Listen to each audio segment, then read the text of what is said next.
किन्नर चुड़ैल। गोरखपुर नाम का एक गांव हुआ करता था। उस गांव में ज्यादा लोग नहीं रहते थे। उस गांव में एक गर्भवती विधवा औरत रहती थी। उस औरत का नाम कमला था। कमला अपने घर में अकेली रहती थी।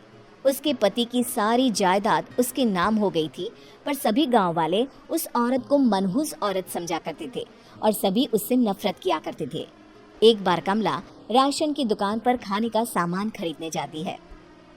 भैया जी, जरा 1 किलो दाल चावल देना। अरे हाय हाय हाय हाय हाय हाय। अरे मनहूस औरत, मेरी दुकान में अपशगुन करवाने आ गई क्या? है? चल जा यहाँ से। मैं कुछ नहीं देने वाला हूँ तुझे। भाग यहाँ से, चल जा, निकल। भैया जी, ऐसा मत कहिए।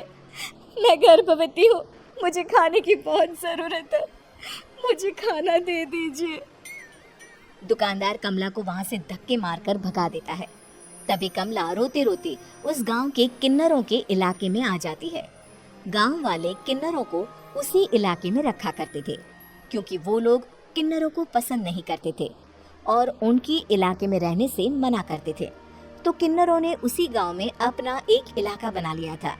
जब किन्नर लोग देखते हैं कि एक गर्भवती महिला रोते रोते उनके इलाके में आ गई है, तो सारे किन्नर कमला के पास जाकर उसका हाल पूछने लगते हैं। क्या हुआ बहन, तुम्हारी गर्भवती अवस्था में इतनी बुरी हालत कैसे है? तुम रो क्यों रही हो? तुम डरो मत, हम तुम्हें कोई नुकसान नहीं पहुंचाएंगे। तुम शांत होकर सब बताओ कि हुआ क्या है। मैं कमला हूँ, मैं गांव के दूसरे इलाके से आई हूँ। 2 महीने पहले ही मेरे पति की मौत हुई है। मुझे गांव के लोग मनहूस मानते हैं, क्योंकि मैं विधवा हूँ और गर्भवती भी। वहाँ के लोग मुझे खाने के लिए कुछ बेचने के लिए भी तैयार नहीं, जिससे मेरा गुजारा नहीं हो रहा था। कोई बात नहीं कमला, हम तुम्हारा ख्याल रखेंगे। किन्नर लोग कमला को एक खाली घर में रहने के लिए जगह दे देते हैं और उसकी देखभाल भी करते हैं। कुछ ही महीने बाद कमला अपने बच्चे को जन्म देती है, पर अफसोस, कमला बच्चे को जन्म देते ही अपनी जान गंवा देती है।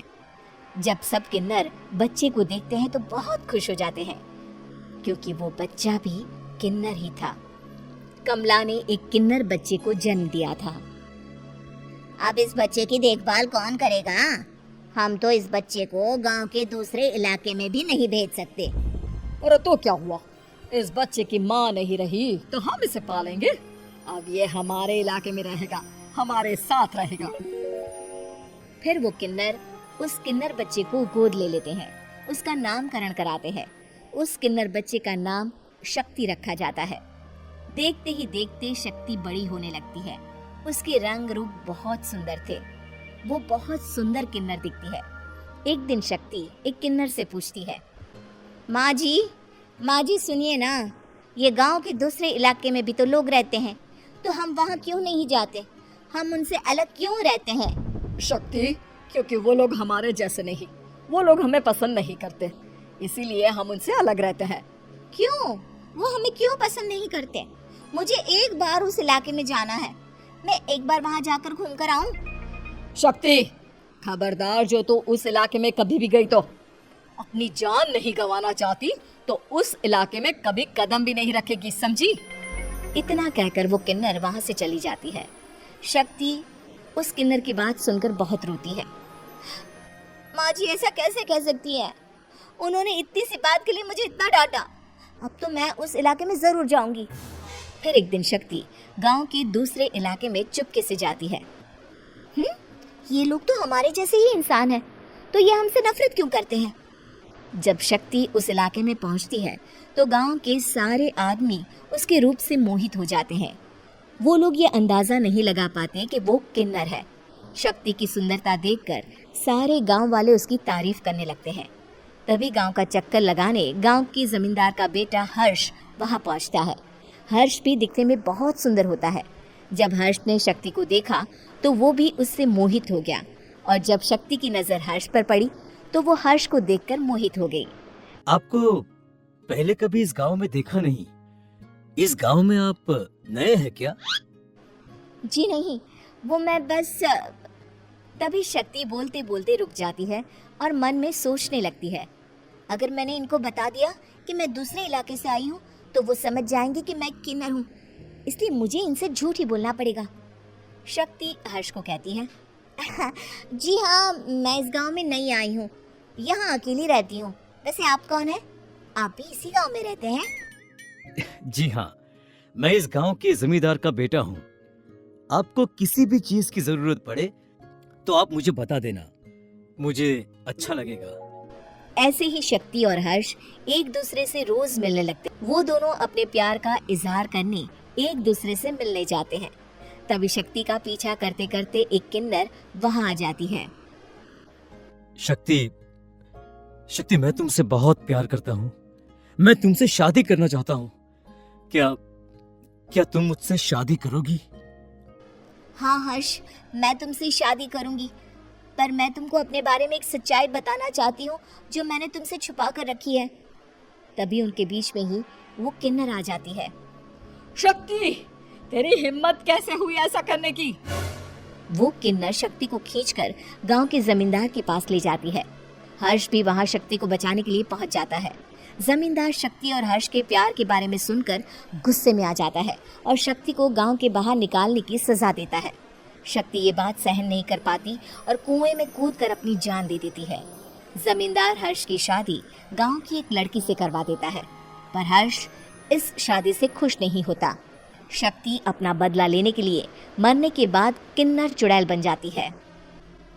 अब मैं इन गाँव वालों को नहीं छोड़ूंगी, अब इनसे मैं अपने प्यार का बदला लूंगी। किन्नर चुड़ैल गांव वालों को परेशान करना शुरू कर देती है।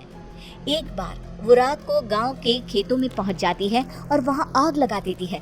सारी फसल जल के राख हो जाती है। जब एक आदमी रात को उठकर देखता है कि खेत में आग लग गई है तो वो वहां पहुंच जाता है। वो देखता है कि खेतों के बीचों बीच एक किन्नर चुड़ैल खड़ी है और वहां खड़े होकर ताली बजा रही है। गांव वाला किन्नर चुड़ैल को देखकर बेहोश हो जाता है। जब सुबह उस आदमी को होश आता है तो वो सीधा जमींदार के पास जाता है।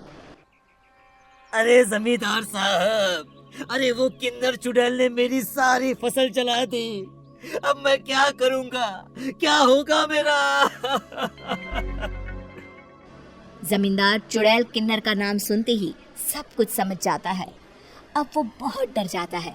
उसी रात को जब जमींदार डर के मारे अपने कमरे में सो नहीं पाता, तभी वहां अचानक से किन्नर चुड़ैल आ जाती है।